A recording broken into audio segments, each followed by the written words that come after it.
Nagarjuna's Guide to the Bodhisattva Path, as translated by Bhikshu Dharmamitra. Now, in the presence of all the Buddhas, with palms pressed together, I bow down my head in reverence. I shall explain here, in accordance with the teachings, the provisions essential for the Bodhi of the Buddhas. How would one be able to describe without omission all of the provisions for the realization of Bodhi? This could only be accomplished by the Buddhas themselves, for they exclusively have realized the boundless enlightenment. The boundless qualities of a Buddha's body are rooted in the provisions essential to enlightenment. Therefore, the provisions for enlightenment themselves have no bounds. I shall then explain but a lesser portion of them. I render reverence to the Buddhas and the Bodhisattvas. It is all such Bodhisattvas as these to whom one should next make offerings after the Buddhas. Since it is the mother of the Bodhisattvas, it is also the mother of the Buddhas. The Prajna Paramita is foremost among the provisions essential for enlightenment.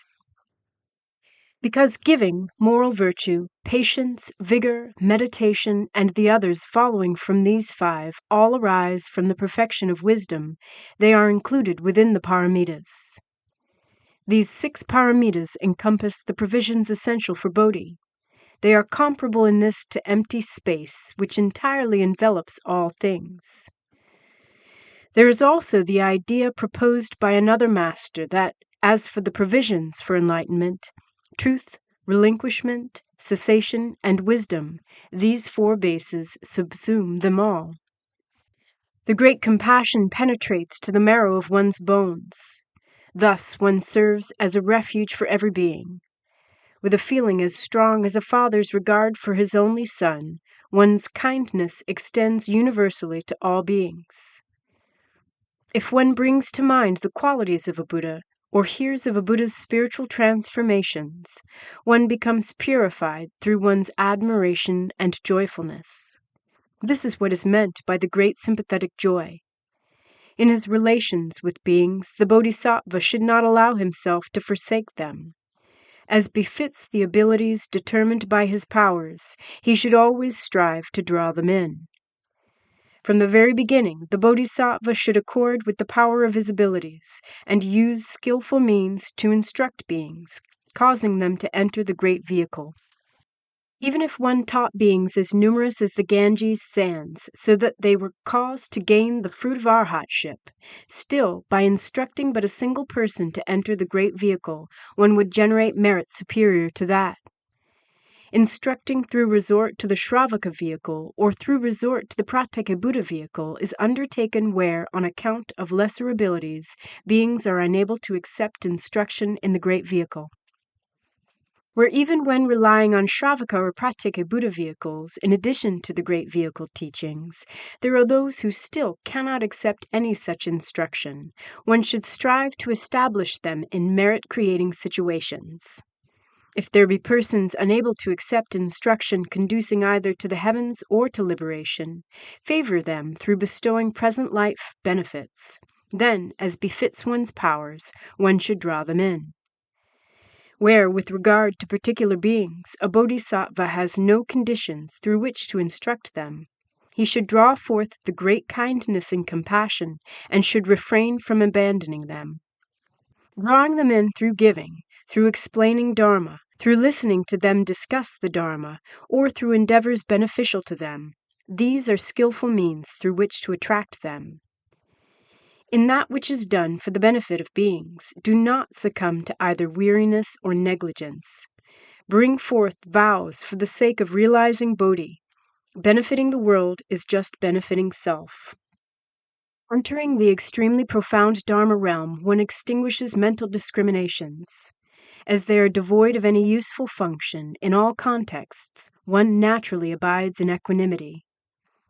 Personal gain, reputation, praise, and happiness, one refrains from attachment to any of these 4 points, nor do their opposites present any sort of obstacle. This is the sort of conduct comprising equanimity.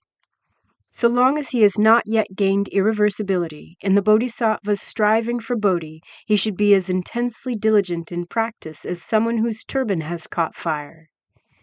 Thus it is that those bodhisattvas, when striving for the realization of Bodhi, should not rest in their practice of vigor, for they have shouldered such a heavy burden. Until one develops the great compassion and the patiences, even though he may have gained irreversibility, the bodhisattva is still subject to a form of dying, occurring through the arising of negligence. The grounds of the Shravakas or the Pratyeki Buddhas, if entered, constitute death for him, because he would thereby sever the roots of the bodhisattva's understanding and awareness. At the prospect of falling into the hell realms, the bodhisattva would not be struck with fright. The grounds of the Shravakas and the Pratyeki Buddhas do provoke great terror in him. It is not the case that falling into the hell realms would create an ultimate obstacle to Bodhi. If one fell onto the grounds of the Shravakas or Pratyeka Buddhas, that would create an ultimate obstacle. Just as is said of one who loves long life, that he is frightened at the prospect of being beheaded, so too the grounds of the Shravakas and Pratyeka Buddhas should provoke in one this very sort of fear. As for not produced and not destroyed, and neither unproduced nor undestroyed, one denies assertions of both and neither, so too in cases involving emptiness and non-emptiness. No matter which existent Dharma one encounters, one persists therein in the contemplation, remaining unmoving. That is the unproduced Dharma's patience. It is based on the severance of all mental discriminations. Once one gains this patience, one immediately receives the prediction, you will definitely become a Buddha.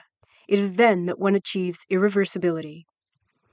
Those bodhisattvas already dwelling at the stage of immovability have gained irreversible wisdom, cognizing all Dharma's reality. As their wisdom cannot be turned back by two vehicles' adherents, it is only at this point that they are designated as irreversible. Until the bodhisattva has gained the solid samadhis on the ground of all Buddha's direct presence, he should not allow any negligence to arise. The solid samadhis on the ground of all Buddha's direct presence serve for the bodhisattva as his father, whereas the great compassion and patiences serve as his mother. As for the perfection of wisdom being his mother and skillful means being his father, it is because the one gives him birth and the other supports him that they are said to be the bodhisattva's mother and father. With but a lesser accumulation of merit, one remains unable to realize Bodhi. Only by collecting merit more massive than 100 sumarus can one succeed in achieving that realization. Although one may perform but a minor meritorious deed, even in this one possesses a skillful means. Taking the sphere of all beings as the object, one should generate a mental transformation of the conditions. Where one reflects, may whatever actions I undertake always be done for the welfare of beings. Who could measure the merit of he whose mental actions are of this sort? Where one isn't constrained by fondness for relatives, retinue, body, life, or wealth, where one isn't held back by desiring pleasure in Ishvara's heavens, Brahma world heavens, or any other heavens, where one isn't constrained even by coveting nirvana, where one's actions are done for the sake of other beings, and where in all this one thinks only of the welfare of beings, who then could measure the vastness of his merit? When for those of the world without refuge or protection, he rescues and protects them from their bitter afflictions, when he raises forth such thoughts and actions as these, who could possibly measure his merit? It would be so even in according with the perfection of wisdom, for only the moment of tugging forth a stream of cow's milk. If one acted thus for a month or for many more months, who could possibly measure his merit? Where one recites to himself or teaches to others those profound sutras praised by the Buddhas. Also, where one interprets and explains them for others, these are the bases of an accumulation of merit. Through influencing countless beings to generate the Bodhi resolve, one's treasury of merit increases yet more, and one becomes bound to gain the ground of immovability. Where one follows in turning what the Buddha turned, the wheel of the supreme Dharma, thus clearing away all the noxious thorns, this creates the Bodhisattva's treasury of merit.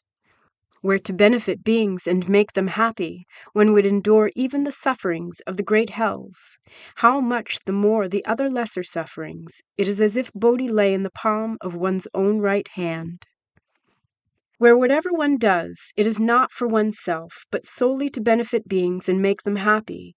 Because this all arises from the great compassion, it is as if Bodhi lay in the palm of one's own right hand.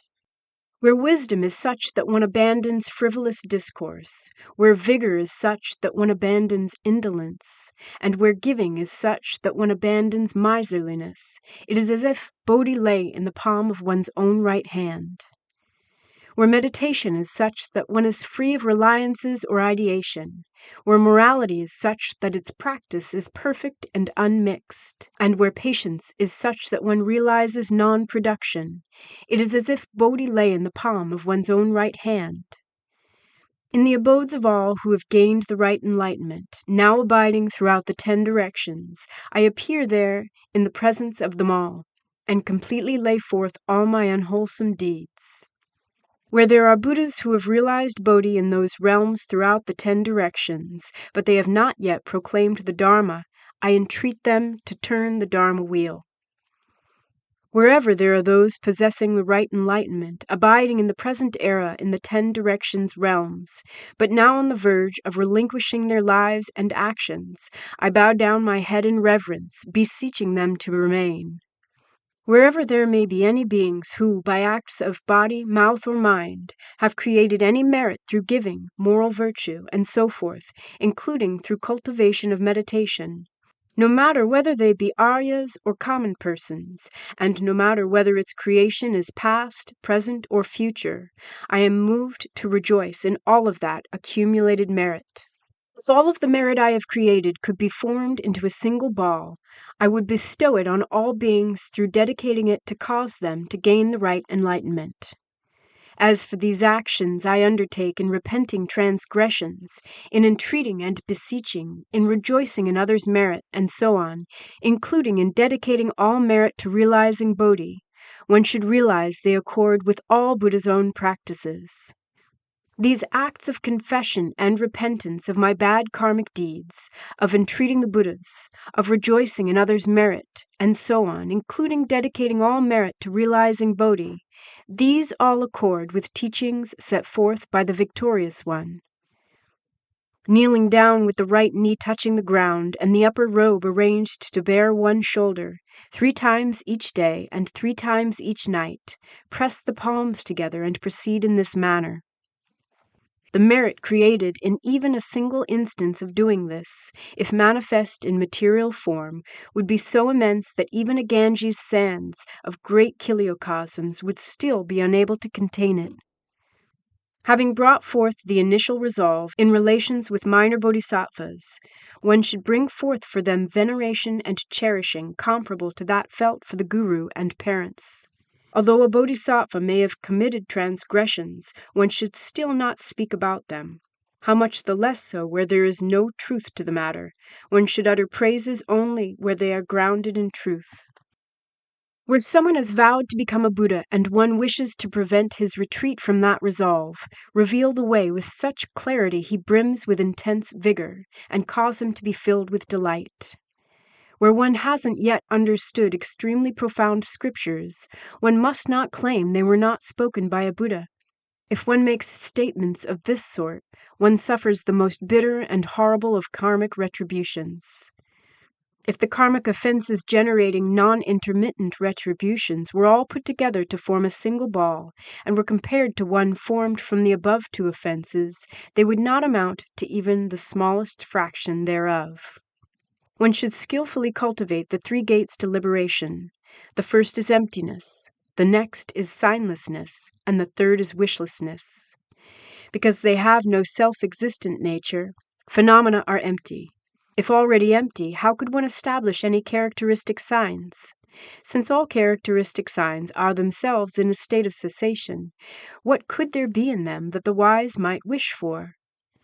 When cultivating the mindful awareness of these, one draws close to those paths leading into nirvana. Do not bear in mind anything not resulting in a Buddha's body, and in that matter one must not allow any negligence. In this matter of nirvana, I must not immediately invoke its realization. One should initiate this sort of resolve, for one must succeed in ripening the perfection of wisdom. Just as an archer might shoot his arrows upwards, causing each in succession to strike the one before, each holding up the other so none are allowed to fall, just so it is with the great Bodhisattva. Into the emptiness of the gates to liberation, he skillfully releases the arrows of the mind. Through artful, skillful means, arrows are continuously held aloft, so none are allowed to fall back down into nirvana. I shall not forsake beings, but rather shall continue on for the sake of benefiting beings. One first initiates this very sort of intention, and thenceforth ensures that his practice corresponds thereto. There are beings who have become inured to attachment, throughout time's long night and in present actions as well. Their coursing in inverted views regarding characteristic signs is in every case due to confusion wrought by delusion. For those attached to marks and holding inverted views, one explains the Dharma so such errors might be eliminated. One first generates this very sort of resolve, and thenceforth ensures that his practice corresponds thereto. The Bodhisattva benefits beings and yet does not perceive the existence of any being. This in itself is the most difficult of all endeavors, and is such a rarity as to be inconceivable. Although one may have entered the right and definite position, and one's practice may accord with the gates to liberation, because one has not yet fulfilled one's original vows, one refrains from proceeding to the realization of nirvana. Where one has not yet reached the definite position, one holds himself back through the power of skillful means. Because one has not yet fulfilled his original vows, in this case, too, he refrains from realization of nirvana. Although one abides in the ultimate renunciation for cyclic existence, he nonetheless confronts cyclic existence directly. Though one maintains faith and happiness in nirvana, he nonetheless turns his back on realization of nirvana. One should dread the afflictions, but should not end the afflictions.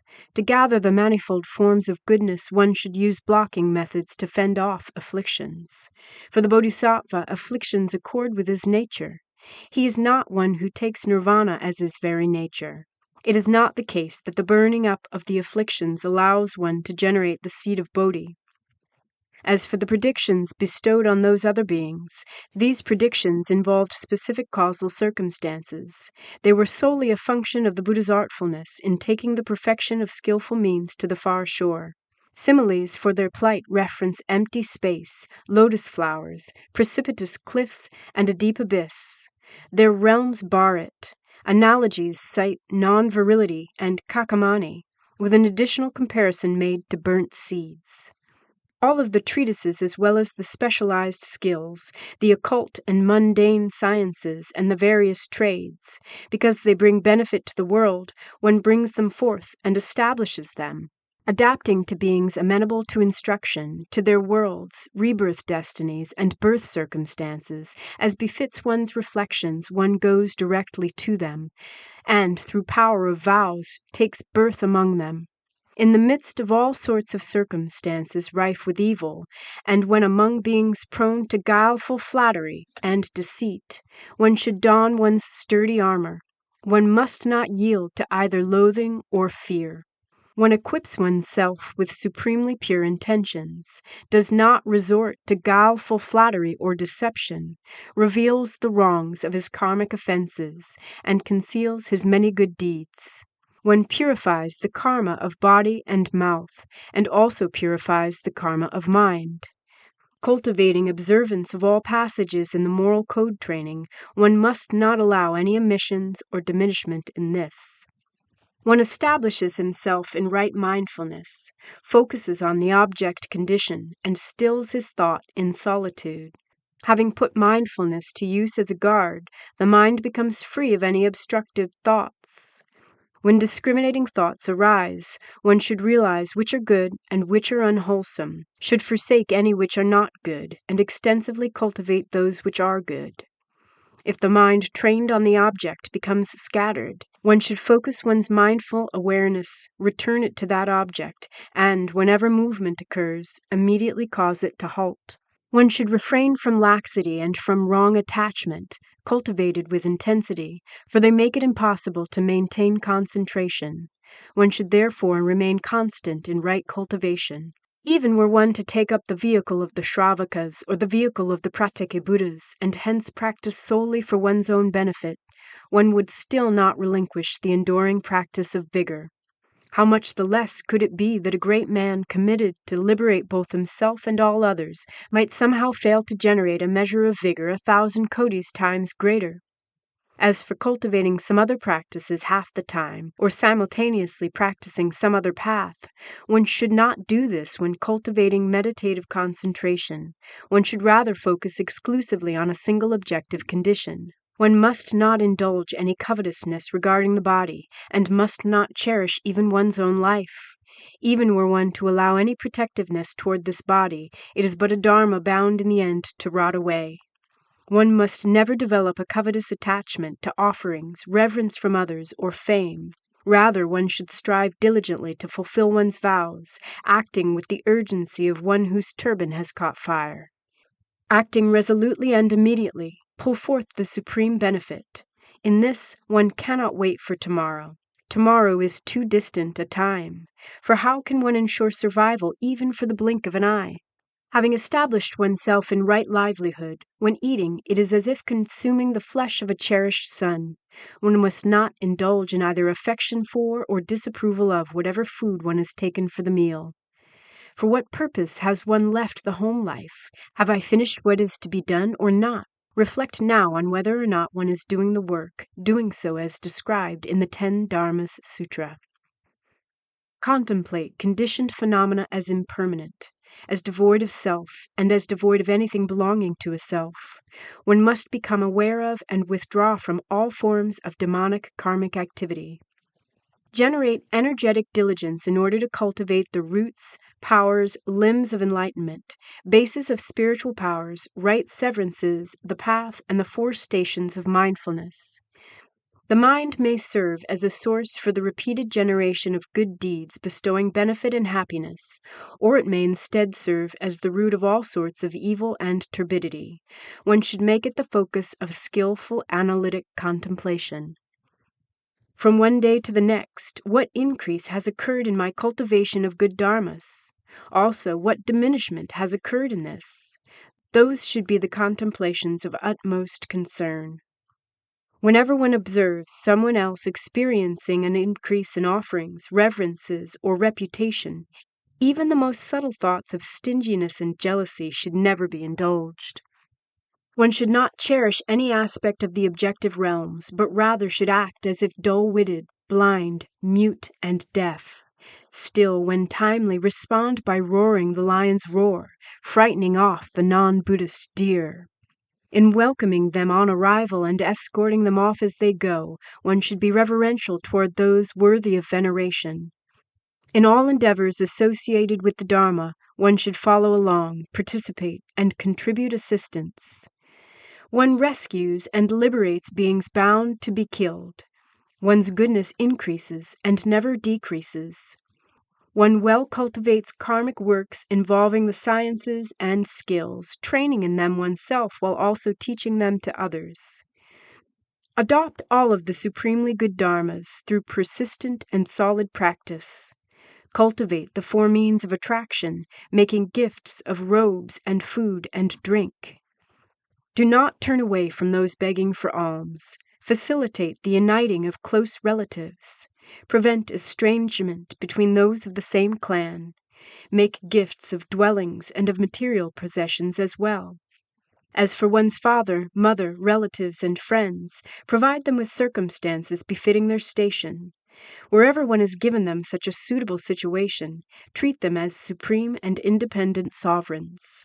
Although there may be yet others who are servants, one speaks to them with goodness and, in effect, adopts them. One should accord them the highest esteem and provide them with medicines and treatment for all illnesses. Be the first to act, taking the lead in good karmic deeds, speaking with smooth and sublime words, being skillful in discourse, guided by right intention, and having no one above or below to whom gifts are not given. avoid any harm to the retinue of others. Instead, regard beings with the eye of kindness. Neither may one course in disapproving thoughts. Instead, treat everyone as a good relative or friend. One should accord with the words he speaks, following them straightway with concordant actions. If one acts immediately in accordance with his words, others will be inclined then to develop faith. One should support and protect the Dharma, and should discover any instances of neglect, even going so far as to build canopies graced by gold and jewels, spreading over and covering the Kaityas. For those wishing to obtain a maiden mate, see to her adornment and assist in her presentation. Speak to the parties about the qualities of the Buddha, and then give prayer beads, gleaming in various hues.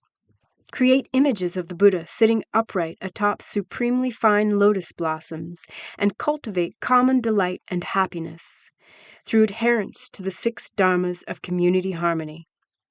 Of those who may be given offerings, none are not given offerings. Even for the sake of preserving one's life, one still does not slander the Dharma spoken by the Buddha or the person who expounds the Dharma. Gold and jewels are distributed among teaching masters and also among the Kaityas of teaching masters. If there are those who forget what is to be recited, one assists their remembrance, enabling them to stay free of error. When one has not yet reflected on the right course of action, one must not be impulsive and must not simply emulate others. As for the non-Buddhists, gods, dragons, and spirits, one must not invest one's faith in any of them. One's mind should be like Vajra, able to penetrate all dharmas. One's mind should also be like a mountain, remaining unmoved in any circumstance. Delight in world-transcending discourse, and do not take pleasure in worldly words. Personally adopt all manner of meritorious qualities. One should then influence others to adopt them as well. Cultivate the 5 bases of liberation. Cultivate the 10 reflections on impurity. The 8 realizations of great men should also be the focus of analytic contemplation and cultivation. The heavenly ear, the heavenly eye, the bases of spiritual powers, the cognition of others' thoughts, and the cognition of past lives and abodes. One should cultivate purification of these 5 spiritual abilities. The 4 bases of spiritual powers comprise their root. They are zeal, vigor, mental focus, and contemplative reflection. The 4 immeasurables govern them. They are kindness, compassion, sympathetic joy, and equanimity. The 4 elements are like poisonous serpents. The 6 sense faculties are like an empty village.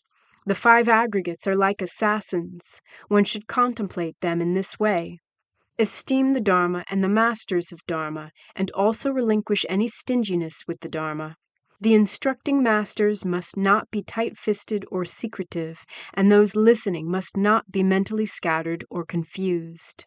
Free of arrogance and free of hopes, motivated solely by thoughts of compassion and pity, with reverent and respectful mind, expound the Dharma for the community.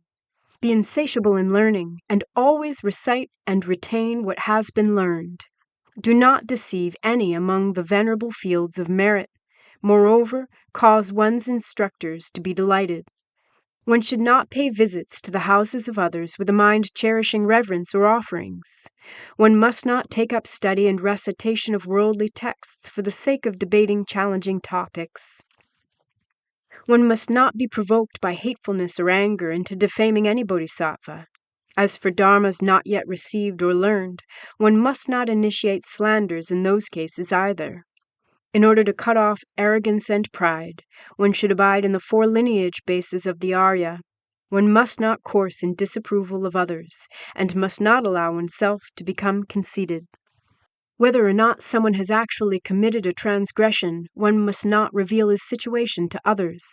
Do not seek out the errors and faults of anyone else. Rather, one should become aware of one's own errors. One should refrain from biased judgments and doubting in fathoming the Buddha and the Dharma of the Buddhas. Even though a Dharma may be extremely difficult to believe, one should nonetheless maintain faith in it. Even though one might be put to death for speaking the truth, or might be forced to abdicate the throne of a universal monarch, or even that of a king among the gods, one should still utter only truthful speech. Even if beaten, cursed, or terrorized with death threats or captivity, one must not hate or condemn others, but should instead reflect, "This is all the product of my own karmic offenses. This has happened as a result of karmic retribution." One should, with the most ultimate respect and affection, provide offerings in support of one's father and mother. Also supply the needs of and serve the upadhyayas while extending reverence to the acharyas as well. When for those who place their faith in the Shravaka vehicle, or those dedicated to the Pratyeka Buddha vehicle, one discourses on the most profound of dharmas, this, for a bodhisattva, is an error. When, for believers in the profound great vehicle teachings, one discourses to those beings on the Shravaka or Pratyeka Buddha vehicles, this too is an error for him. So too, where some superior person comes seeking the Dharma, but one delays and fails to provide him with teachings. So too, where, on the contrary, one takes in wrongdoers or delegates responsibilities to those who are untrustworthy. One must abandon the errors mentioned above. As for such herein described meritorious practices as the duttas, one ought to become knowledgeable about them and then incorporate them into one's own practice. Regard all equally in one's thoughts, speak equally for all, be uniformly equal in establishing all others in goodness, and influence them all equally to accord with what is right. Thus one refrains from making distinctions between any beings. One works for the sake of Dharma and not for self-benefit. One works to develop meritorious qualities, not for renown. One wishes to liberate beings from suffering, and does not wish merely to ensure his own happiness. With purposes kept secret, one seeks fruition in one's works. When the results of one's merit-generating endeavors come forth, even then, one applies them to the ripening of the many while abandoning preoccupation with one's own concerns.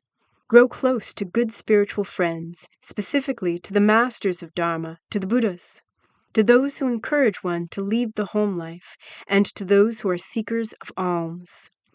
Those who ground themselves in worldly treatises, those who exclusively seek worldly wealth, those with Pratyeka Buddha vehicle faith and understanding, and those devoted to the Shravaka vehicle. As for these four types of unwholesome spiritual friends, the Bodhisattva should be aware of them as such.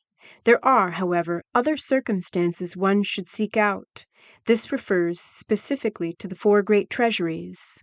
The emergence of Buddhas, hearing the perfections explained, being able in the presence of a master of Dharma to behold him with unobstructed mind, and happily pursuing cultivation in a place of solitude. Abide in a manner comparable to earth, water, fire, wind, and space, remaining thus uniformly equal under all circumstances in providing benefit to all beings. One should skillfully reflect upon the meanings and diligently progress in the uses of the dharanis. One must never create any sort of obstruction to those seeking to hear the Dharma. When embroiled in the afflictions, be able to overcome them.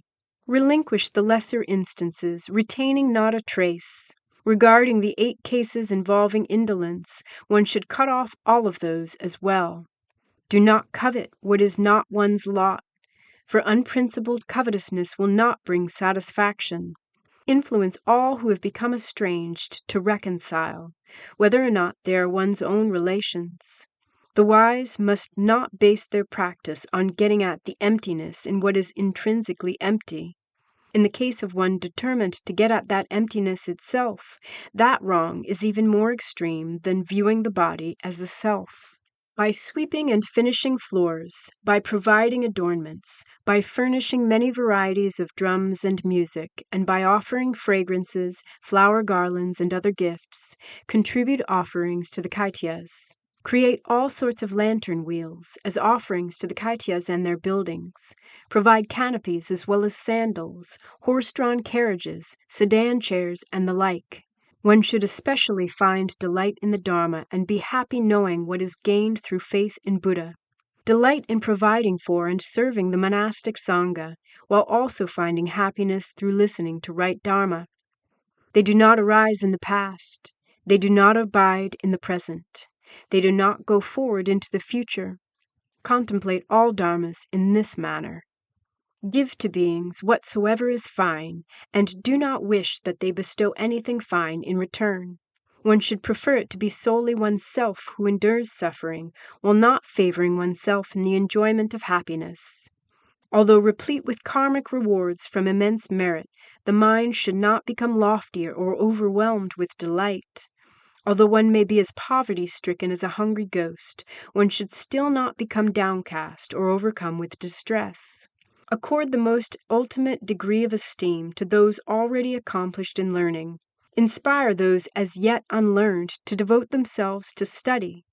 One should not behave in a manner belittling them. Revere those perfect in observance of the moral precepts, and influence those who break precepts to take on the precepts. Draw close to those perfect in wisdom, and influence those who act foolishly to abide in wisdom.